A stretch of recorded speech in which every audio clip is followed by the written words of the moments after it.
받으셨죠? 자료 보시면 좀 내용이 하나님 말씀 이 주제는 조금 깁니다. 그래서 30분 동안에 다 하기는 좀 어려워요. 좀 무리예요. 그렇게 하면 뭐 그렇게 쪽쪽 읽고 그냥 지나면은 되겠지만 그렇게 할 필요가 없을 것 같고 그래서 하는 데까지 하고요. 아마 2시간 정도 소요될 것 같습니다. 이 자료를 이렇게 새로운 주제가 이렇게 될 때마다 이렇게 유인을 해드리는데 꼭 가지고 다니세요. 언제 이렇게 또 뒤에 있는 거를 또 할지 모르니까 다시 이렇게 찾으시면 없습니다. 그 지난주에는 뭘 공부하셨는지 아시죠? 그래서 이렇게 말씀 들어가기 전에 이렇게 지난주에 주제가 뭐였죠? 성령이었습니다. 그래서 그 효민이 이제 앞으로 신학교 가서 공부하잖아. 이거 공부하는 거를 다 살을 붙이는 거야. 살. 그러니까 이번에 여기 이 성역 공부 효민이 이게 확실하게 해두면 나중에 공부하는데 좀 많이 도움이 될 거야.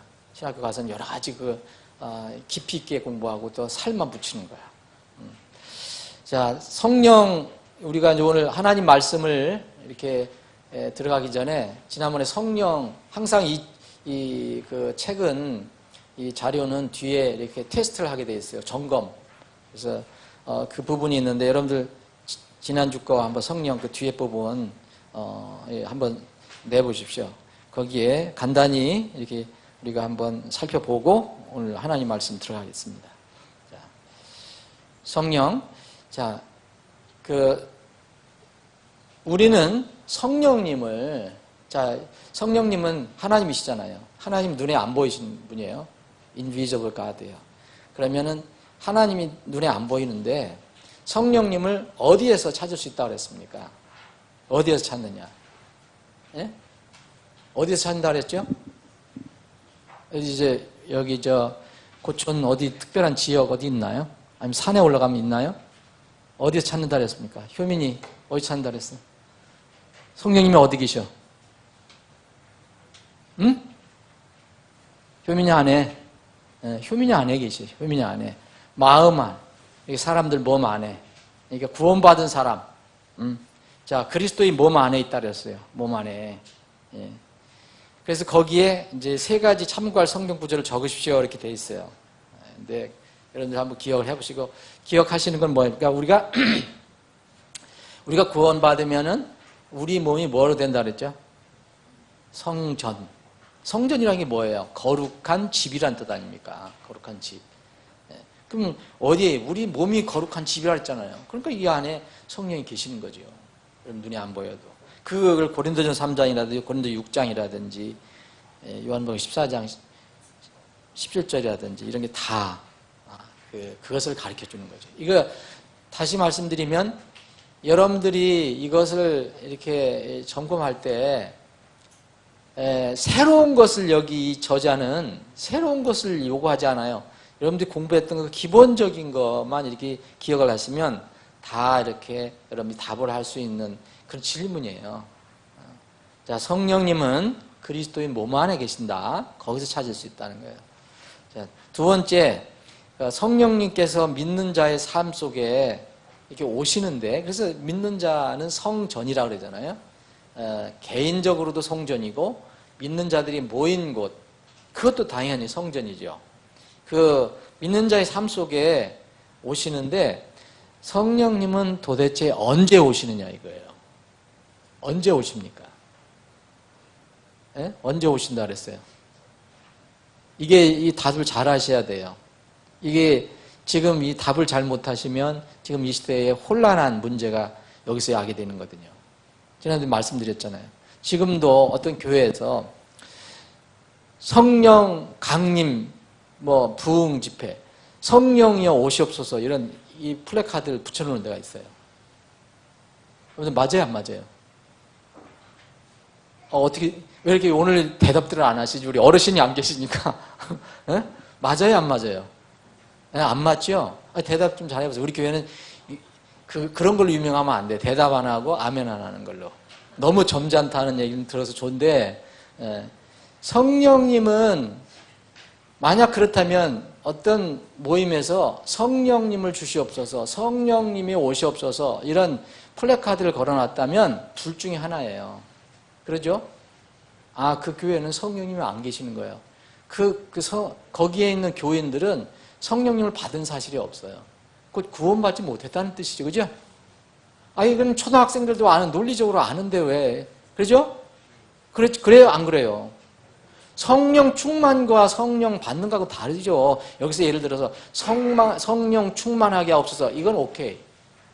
근데 성령 강림하옵소서. 성령 강림 이거는 비성경적이라는 거죠. 맞아요? 예. 은민이 맞지? 은민이도 맞는다라는데 어르신들도. 예? 자, 이게 아주 기본적인 것 같으면서도 이게 혼란한 거예요. 사람들이. 예. 그러면 성령께서는 언제 믿는 자의 삶 속에 들어오십니까? 구원받을 때 들어오죠. 근데 어떤 사람이 구원받고 나서 성령 달라고 산에 가고 굴에 가고 갈 필요 있어 없어요? 그럼 구원 못 받았다는 뜻입니다. 다시 말씀드리면 성령 충만하게 해달라고 그건 할 수 있겠죠. 근데 성령 충만하게 해달라고 해서 기도한다고 성령 충만해지는 게 아니라는 걸 우리가 이제 배우게 돼요. 배웠죠? 성령 충만해달라는 건 물론 주님께 간구할 수 있어요. 그런데 성령 충만하게 해달라고 기도만 한다고 되는 게 아니에요. 성령 충만은 말씀을 통해서 충만해질 수가 있는 거예요. 이런 거 아주 기본적인, 제 영어로 같으면 ABC인데 이런 것도 한국 교회에서는 지금 혼란한 거예요. 왜 그래요? 성경 중심의 신앙생활을 하지 않는 거예요. 어떤 무슨 체험, 무슨 뭔가 구름 위에 뜨듯이 그런 거 생각을 하니까 문제가 되는 거예요. 우리가 아주 이번 공부는 아주 기본적인 게 여러분들 다 아시는 거예요. 그래서 다시 한번 이렇게 하는 이유가 있어요. 예? 근데 왜 지도자들이 이렇게 나오라는데 하나도 안 나오는지 모르겠어요, 나 아침에. 이유는 뭔지 잘 모르겠어요. 여기 나오신 분들이 지금 우리 교회 지도자 되는 분들을 좀 권면하세요. 제가 목회자가 맨날 나오라고 얘기할 수 없잖아요. 도대체 이 시간에 뭐 하고 있는 거예요? 지도자들이.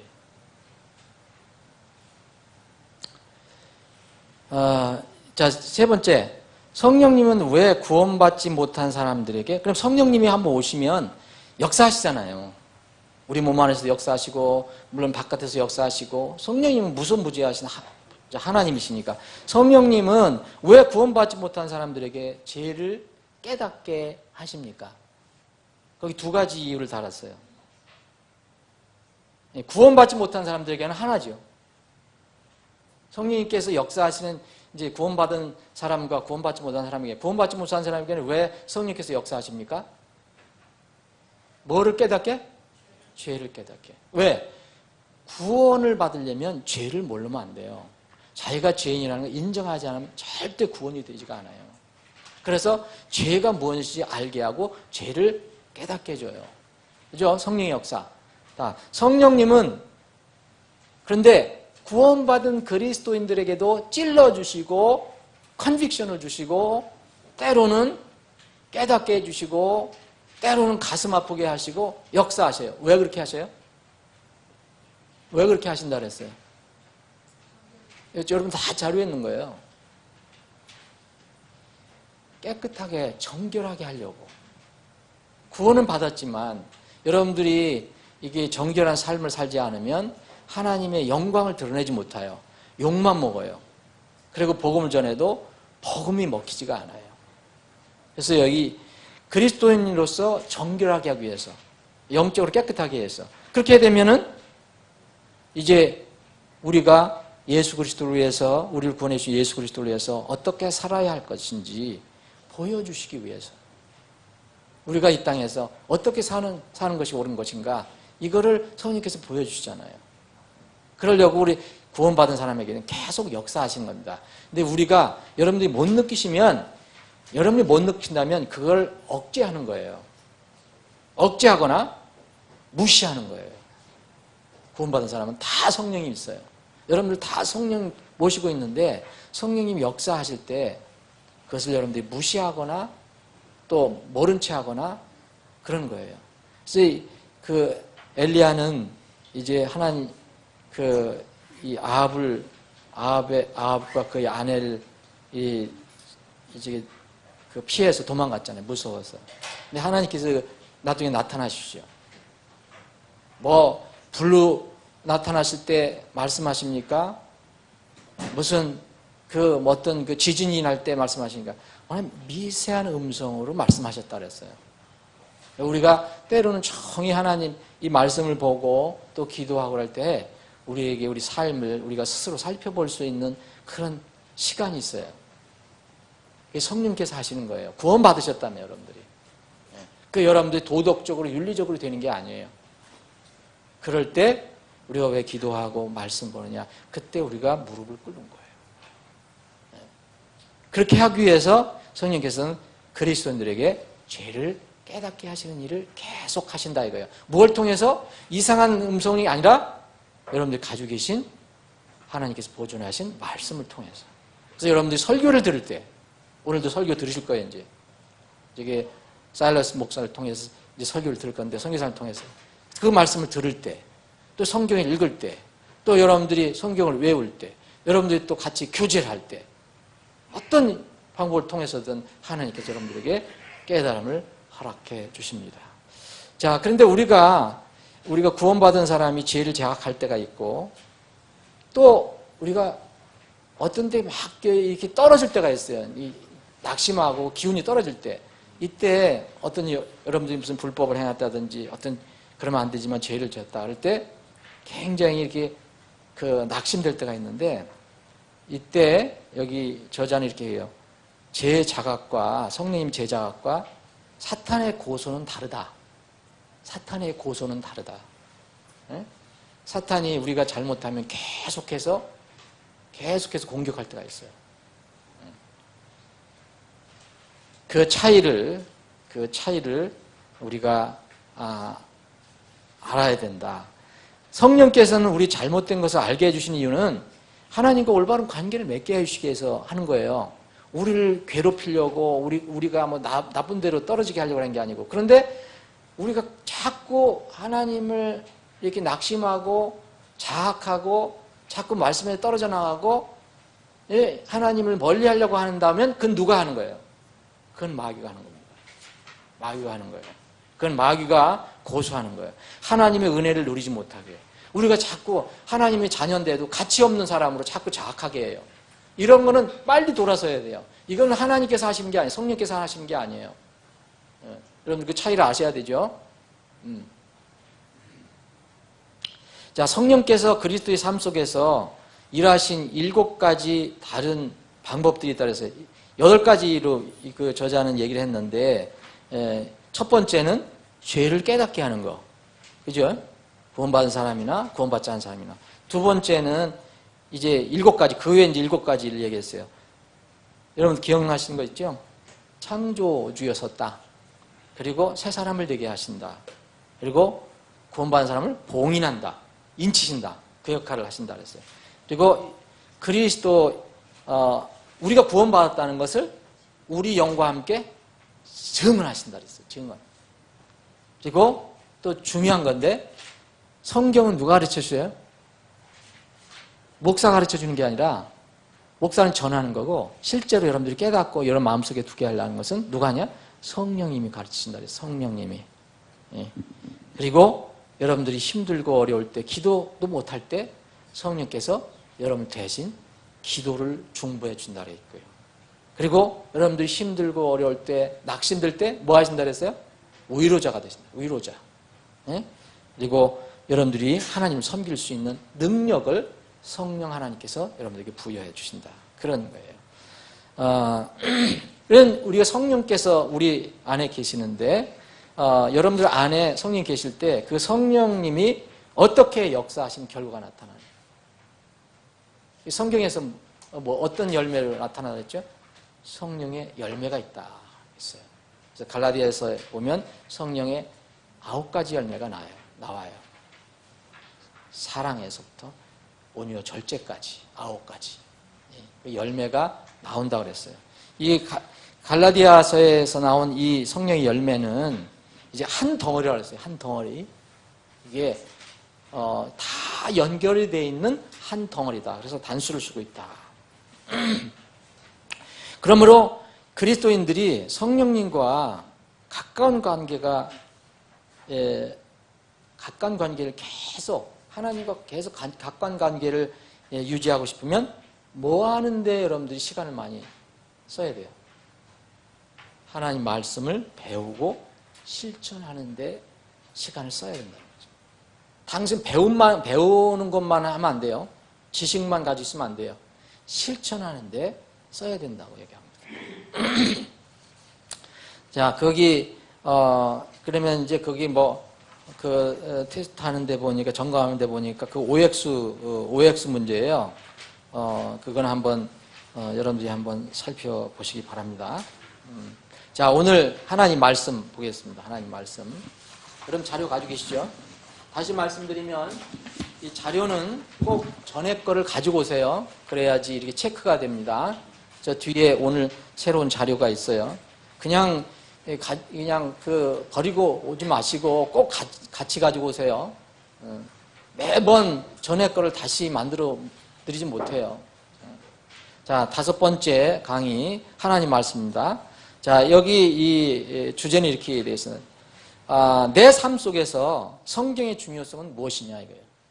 성경의 중요성이 무엇이냐. 우리가 살아가는데 도대체 이 하나님의 말씀, 성경의 중요성은 뭐냐. 제가 읽어가면서 정리를 해보겠습니다. 그리스도인의 신앙을 세상 종교와 분리시키는 것은 다 이렇게 갈라놓는 것, 이게 분별해 줄 수 있는 게 뭐예요? 우리가 가지고 있는 신앙이 있어요. 우리가 믿음이 있잖아요. 그리고 세상에도 종교가 많이 있어요. 이 세상의 종교와 우리의 믿음, 이렇게 분리시키는 것은 성경이 하나님으로부터 기록된 절대적인 그 권위에 위에 쓰여져 있기 때문에, 기초하기 때문이라고 말하고 있습니다. 하나님의 말씀을 소유하는 것은 예수 그리스도의 은혜와 지식 안에서 그리스도인이 성장하는데 필수적인 요소입니다. 이게 이제 베드로가 베드로전서에서 5장에서 말씀한 거예요. 원한다 그랬어요. 예수 그리스도의 은혜와 지식 안에서 너희들이 자라기를 원한다. 은혜와 지식 안에서 그리스도를 아는 지식 그리고 은혜에서 자라기를 원한다 그랬습니다.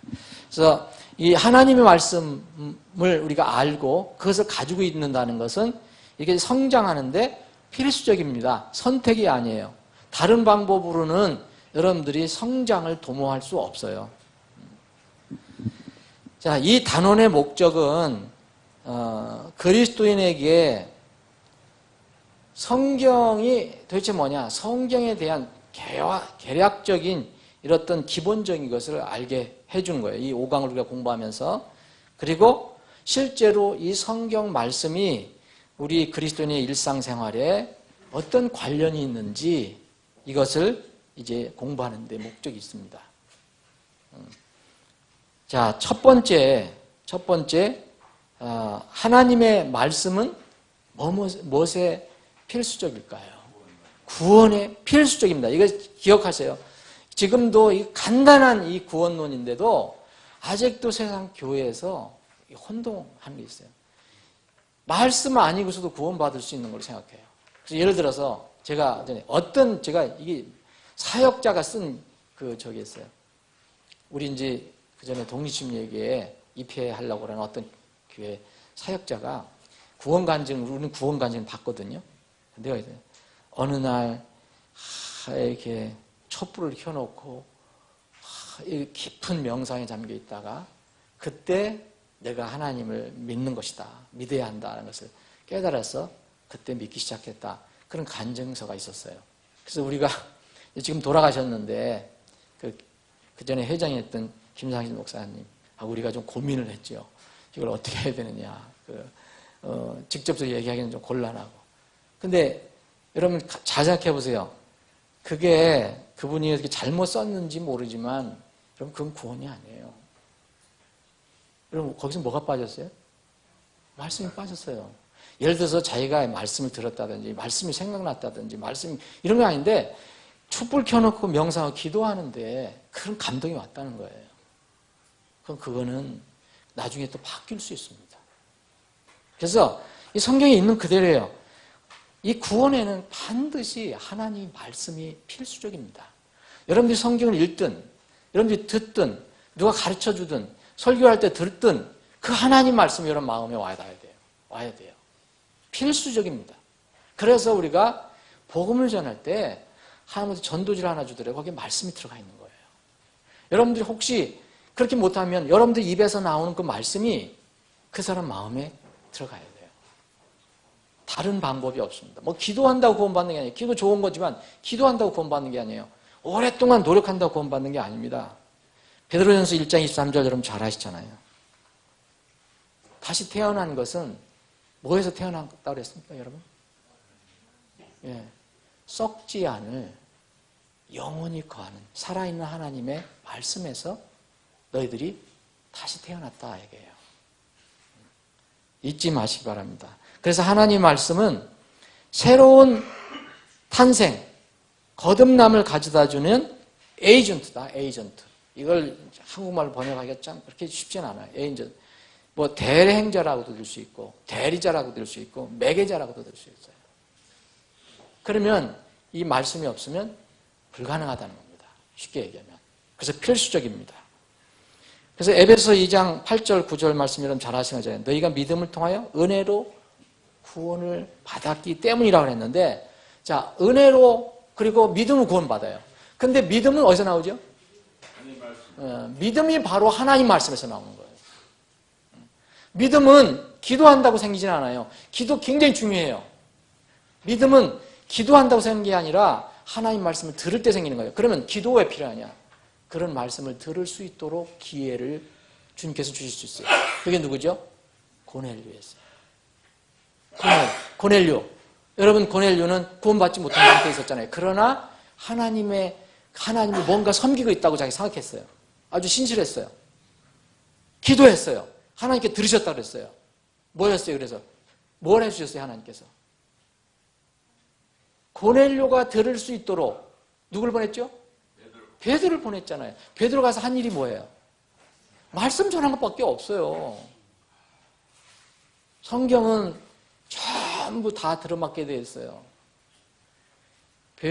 고넬료는요, 거기 하나님을 처음에 경배했다고 그랬지만 그때 구원받지 못한 상태라는 게 너무 확실하잖아요. 신실한 사람이었지만. 다시 말씀드립니다. 하나님 말씀은 구원의 필수적입니다. 자, 야고보서 1장 21절에 보면 하나님의 말씀은 뭐라 했어요? 능히 너의 혼을 구원할 수 있다 얘기했어요. 하나님의 말씀이 구원하는 거예요. 우리를. 자, 그러면 이 믿음은 들음에서 나는데 이 하나님 말씀, 그 복음은 뭘로 구성되어 있느냐? 여기 고린도서 15장 2절부터 4절이 바로 복음의 정의잖아요. 하나님 말씀. 거기에 4가지로 구성되어 있다고 했어요. 우리 죄들로 인해서 죽으신 예수님 필요해요. 그렇죠? 우리 죄를 대신 처리하신 분이 필요하잖아요.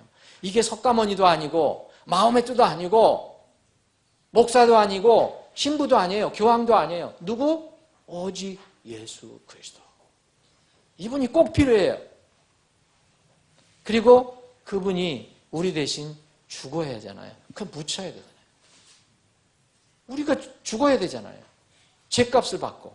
또 죄값 받고 죽긴 죽었는데 아니 못 일어나면 그냥 우리하고 구원받고 죽은 사람하고 구원받지 않고 죽은 사람하고 무슨 차이가 있어요? 묘비명만 차이가 있을지 몰라요.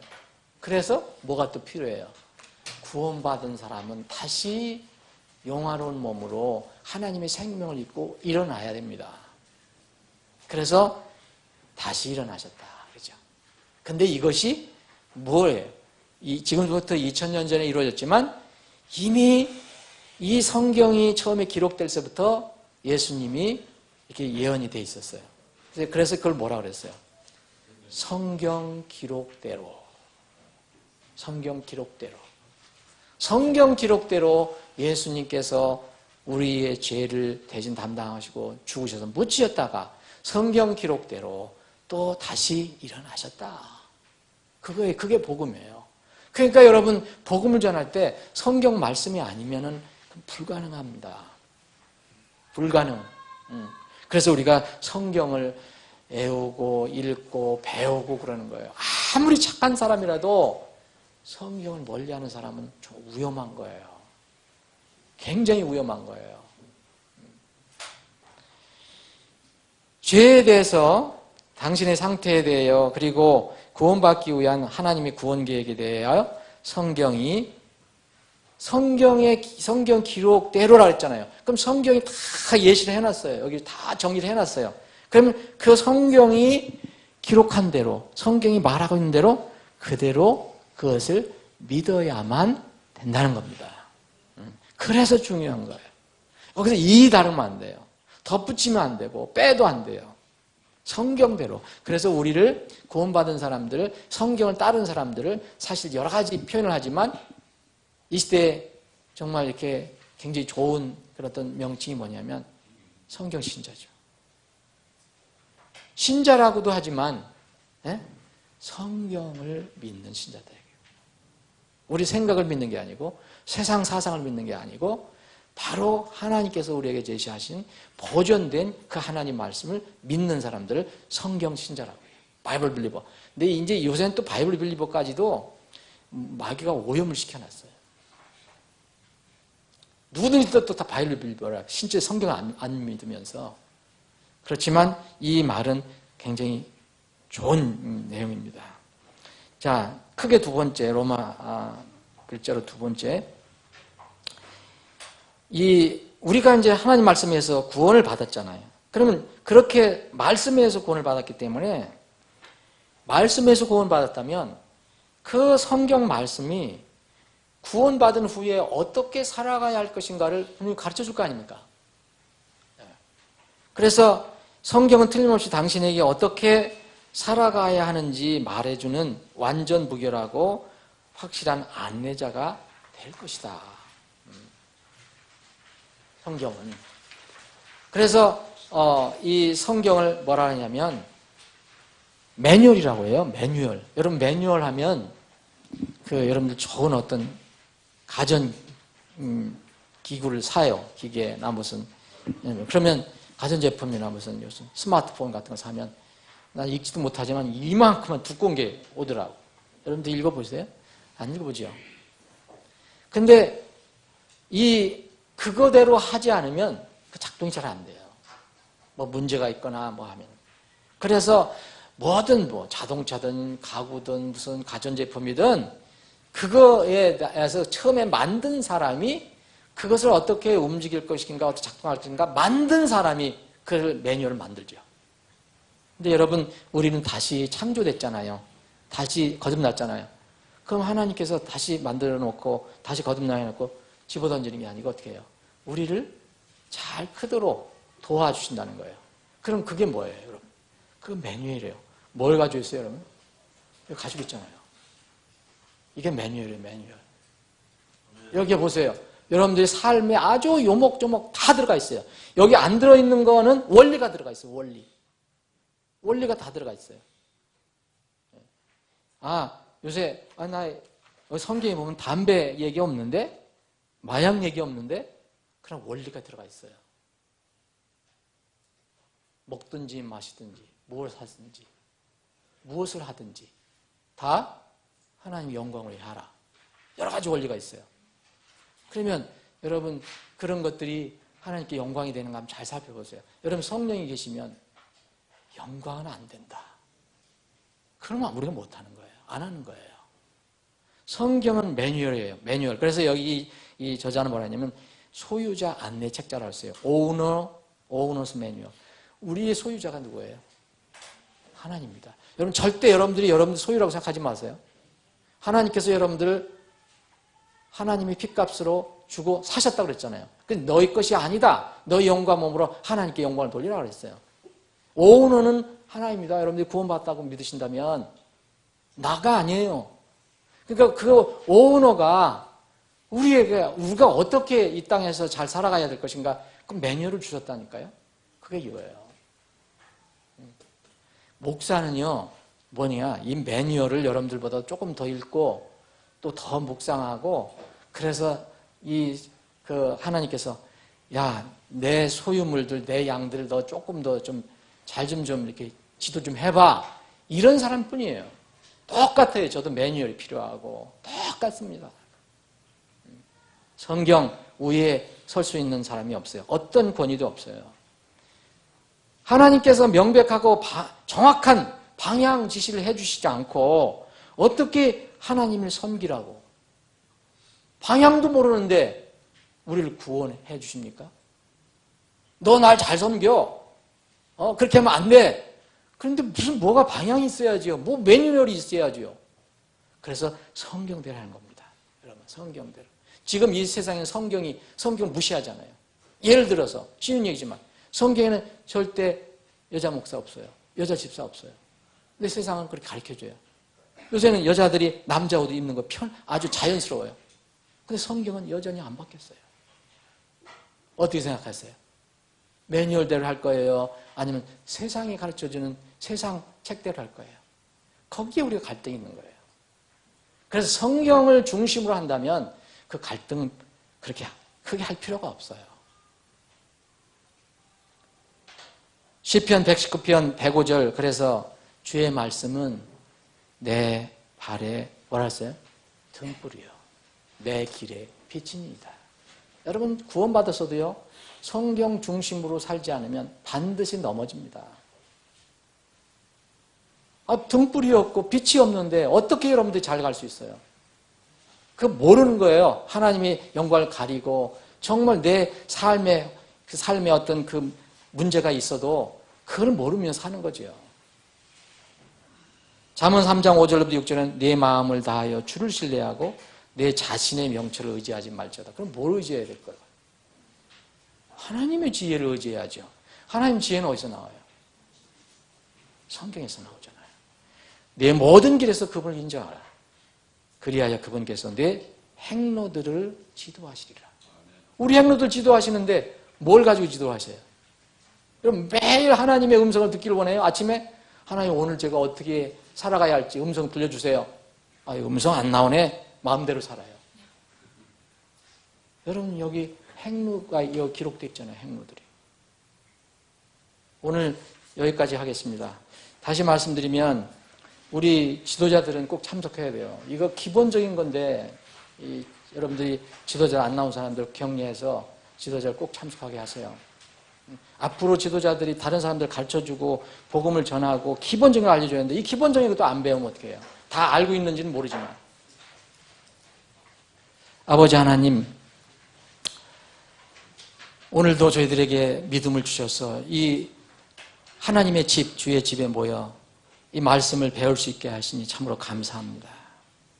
다시 한번 우리가 하나님의 말씀의 중요성을 공부합니다. 다음 주에도 계속합니다. 주님, 우리는 주님의 말씀이 없으면 우리의 생명은 부지가 될 수 없습니다. 우리의 생명이신 주님, 우리에게 생명의 말씀을 주심을 감사합니다. 우리가 말씀을 중심으로 말씀 가까이 살 수 있는 삶을 계속할 수 있도록 도와주시길 원합니다. 이 시간 이후로 진행되는 모든 절차를 주님의 손에 의탁합니다. 주님 홀로 영광 받아주옵시고 우리는 주님께서 예비하신 은혜와 기쁨을 누리는 하루가 되게 하여 주시옵소서. 거룩하신 예수님의 이름으로 기도합니다. 아멘.